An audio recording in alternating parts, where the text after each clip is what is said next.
کوئی عقل مند کے لیے یہ ممکن ہی نہیں ہے کہ وہ اللہ کو راضی کرنے کا ایک طریقہ اپنی طرف سے بنائے کہ صرف اللہ بتاتا ہے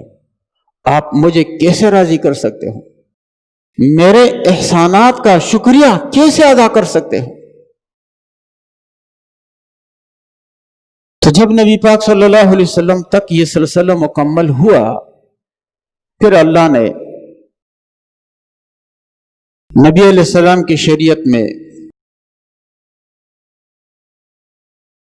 ایک ایسا نظام بنایا کہ قیامت تک جو ہے نا انسان اگر رہنمائی حاصل کرنا چاہے تو وہ رہنمائی سے محروم نہ ہو سکے۔ اس امت میں اللہ نے بہت سے علماء پیدا کیے، مسجد بنانے کا حکم دیا، مسجد بنانے والے کے لیے بہت اجر اور ثواب رکھا، مسجد کی خدمت کرنے والے کے لیے بہت اجر رکھا، عالی درجات، اور یہ کہ ہر محلے میں مسجد ہو، کیونکہ اب تو کوئی نبی نہیں آئے گا، لوگ جڑے رہے مسجد کے ساتھ۔ جمعے میں یعنی ہفتے میں ایک دن جمعے کی نماز فرض کر دی، اس کے لیے خطبے کو شرط قرار دیا تاکہ لوگ آئیں، خطبہ سنیں اور کچھ معلومات حاصل ہو، ایمان کی تجدید ہو، وقتاً فوقتاً یاد دہانی ہو، کیونکہ اپنی فکر پہ انسان چھوڑ دیا گیا تو بھٹک جائے گا، گمراہ ہو جائے گا۔ عیدین میں نماز رکھی،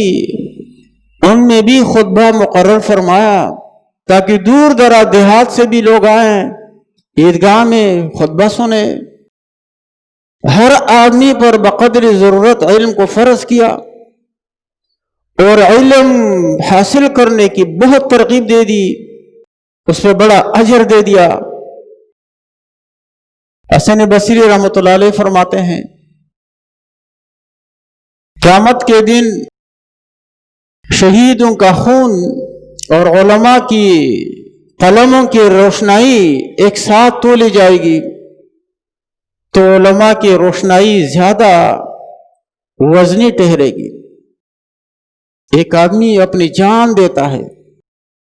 اللہ کی محبت میں، اللہ کی